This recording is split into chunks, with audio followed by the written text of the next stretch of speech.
This is Roger Chang from CNET, and with me on this video chat is Kyle Kiang, Chief Marketing Officer of OnePlus. Welcome, Kyle. Thanks for having me on, Roger. All right, so you've got the nation's wireless carrier on board. You've got T-Mobile, the uncarrier on board. You've got a phone that's ready to go. Then the coronavirus hits, right? Walk me through some of the early days, particularly when it was really hitting China mostly at this point, or at that point. Like what were you sort of game planning with that kind of breaking out early when it didn't seem like it was a global pandemic that it is now? Yeah, I mean, I think it doesn't make us different than anybody else in the category. We're obviously the supply chains in our category are interconnected everywhere in the world, and everybody has manufacturing in that part of the world. So obviously we're close to it. All the suppliers were kind of aware of in terms of timing. We've actually diversified our manufacturing to also make devices in India, and in other parts of the world we rely on suppliers as well. So we've obviously been looking at it. We were able to make adjustments, and we'll be able to launch this product, in the current time frame, despite that. So I think it affected us like everybody else, but obviously we've been pretty close to it. When it started to actually come to the U.S., come abroad, and really when it was declared a global pandemic, did the conversation change? I really, if you could sort of take me kind of behind the scenes there a little bit on what you were all thinking about in terms of the launch plans. What kind of went in? What was the back and forth like when this thing really started to get bad? Yeah, I mean, I think we're obviously following the laws in each country globally in terms of where we're involved, in terms of what's the right process and what the right regulations are. Also, being very conscious in terms of where our consumers are and their safety and their health, as well as our employees.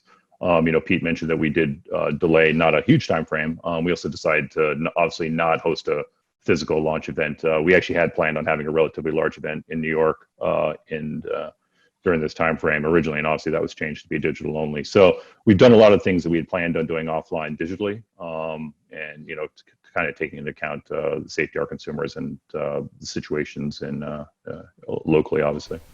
Did you at any point consider just scrapping it, or at least pushing back the launch at a much later time when things would have been better? I mean, it's hard to predict, obviously, when that might be, but I mean, I think things are hard to predict, but the one thing we've heard and the one thing we've heard from our users is there's still interest in new technology. And there's still, there's been, we've heard an outpouring of support and interest in terms of new products.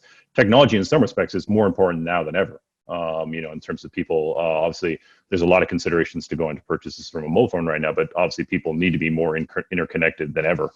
And so I think that's one thing we've heard from a lot of users globally is they're very interested in our products, in some respects more than ever. So we didn't want to, change that, or change that approach, obviously.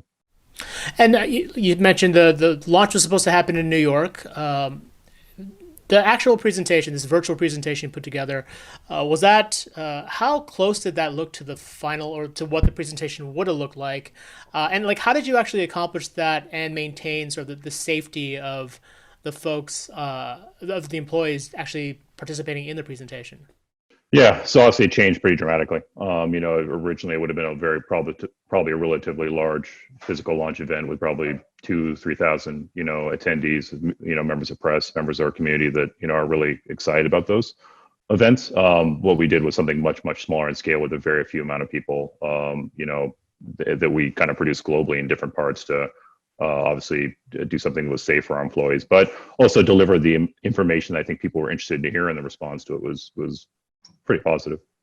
I'm curious, like location wise, like where, like the main speaker, like the main presenter, where was he based? Where was I think there was someone at the beginning, sort of before the countdown. Like was that all kind of pieced together? I was just kind of fascinated by how it was put together.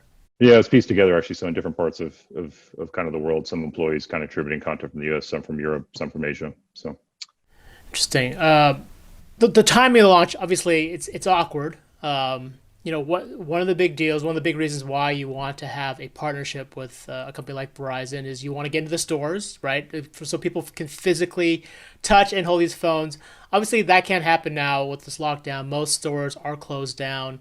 How much benefit do you think you'll actually receive? I mean, it's going to be obviously different, but you know, the impact of having a Verizon backing you, is it as significant as it were if those stores hadn't been shut down?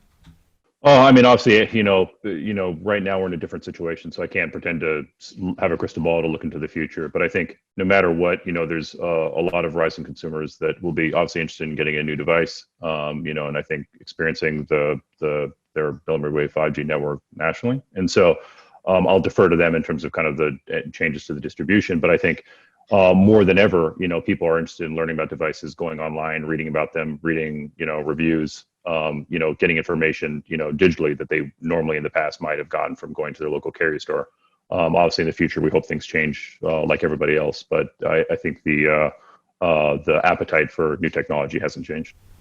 Yeah, and it's an interesting thing because Verizon sort of mentioned to me that they were looking to lean more towards your foundation on sort of having digitally savvy customers for folks to actually pick up this phone, as opposed to the other way around. It's almost this counterintuitive way of looking at carrier partnership, that it's Verizon leaning on OnePlus and not the other way around. I mean, is that something you'd agree with, or? Oh, I mean, I think we've obviously heard where people like OnePlus because we're maybe digital first, and so I think stay tuned. April 29th, that's when the devices will be available for Verizon customers. So I think we'll continue to make information available to consumers. All right, Kyle, thanks for your time. We really appreciate it. For everything on the OnePlus 8 and OnePlus 8 Pro launch, check us out on CNET.com.